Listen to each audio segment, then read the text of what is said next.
किशन और मोहन दो जिगरी दोस्त थे। दोनों ही साथ पले बड़े और साथ ही पढ़ाई लिखाई भी की। लेकिन स्कूल के बाद दोनों अलग हो जाते हैं। मोहन, हम दोनों आज अलग हो रहे हैं, लेकिन आज से ठीक 20 साल बाद इसी चौराहे पर मिलेंगे। दोनों एक दूसरे से वादा करके अलग हो जाते हैं। किशन दूसरे शहर में आगे की पढ़ाई करने चला जाता है, तो मोहन अपने पिता के साथ उनकी दुकान में हाथ बटाने लगता है। पिताजी, मैं भी किशन की तरह दूसरे शहर में पढ़ने जाना चाहता हूँ। उसके पिता एक शराबी इंसान थे। अरे बेटा, तू क्या करेगा शहर जाकर? अरे पढ़ाई करने के बाद किसी के ऑफिस में नौकरी है ना। अरे वो तुझसे ढेर सारा काम करवाएगा और बदले में 4 अठन्नी पकड़ा देगा। तो राजा है राजा, अपनी दुकान में बैठ बच्चा। पर पिताजी, ये गल्ला तोलना मुझे अच्छा नहीं लगता। अरे इसी गल्ले को तोल तोल कर तो मैंने तुझे पढ़ाया लिखाया, इस लायक बनाया, और आज तुझे ये गल्ला तोलना अच्छा नहीं लगता। ये बोलकर वो मोहन को एक जोर का थप्पड़ लगा देते हैं। मोहन को थप्पड़ से गुस्सा आ जाता है और वो घर छोड़कर चला जाता है। 1-2 दिन भूखा रहने के बाद मोहन को पिता की बात याद आती है। ऐसा कौन सा काम है जिसमें खुद के लिए मेहनत करना और ज्यादा से ज्यादा पैसा हो?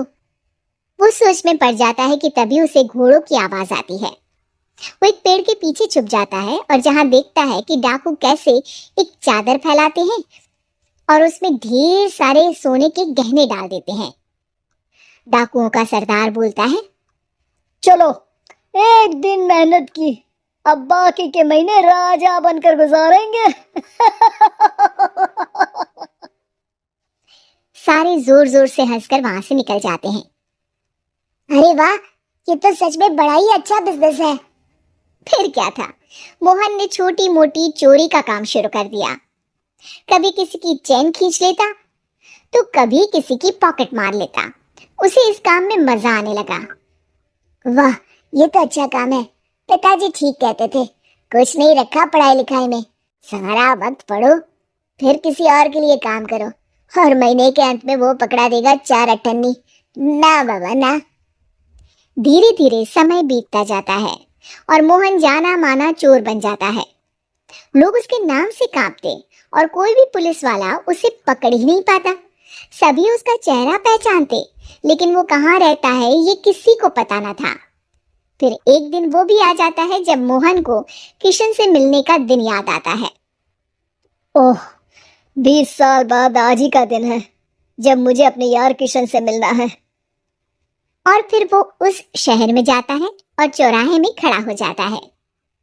काफी समय तक वो अपने दोस्त का इंतजार करता रहता है, लेकिन वो नहीं आता। मैं भी पागल हूँ, किसे 20 साल पहले की बात याद होगी। कुछ देर इंतजार करने के बाद वो वहां से जाने लगता है कि तभी सामने 2 पुलिस वाले आ जाते हैं और उसे गिरफ्तार कर लेते हैं। मोहन को आश्चर्य होता है कि उन लोगों को मोहन का पता कैसे चला। अब सुनो, तुम लोगों ने अब मुझे पकड़ ही लिया है, तो क्या मैं जान सकता हूँ कि तुम लोगों को ये कैसे पता चला कि मैं यहाँ आने वाला हूँ? उसमें से एक पुलिस वाला मोहन को एक लेटर देता है। मोहन लेटर खोलता है जिसमें लिखा होता है, मेरे जिगरी दोस्त मोहन, मैं जानता था आज दुनिया यहाँ के वहाँ क्यों ना हो जाए, तुम यहाँ मुझसे मिलने जरूर आओगे। आज मन था कि मैं तुम्हें गले लगा लूं, लेकिन फर्ज की दीवार सामने आ गई। 20 साल बाद तुम एक मुजरिम के रूप में मेरे सामने खड़े थे। माफ करना दोस्त, देश के प्रति मेरा फर्ज मेरी दोस्ती के आगे छोटा पड़ गया। मोहन की आंखों में अब आंसू थे। वो चुपचाप वहां हाथों में हथकड़ी बांधे चला जाता है।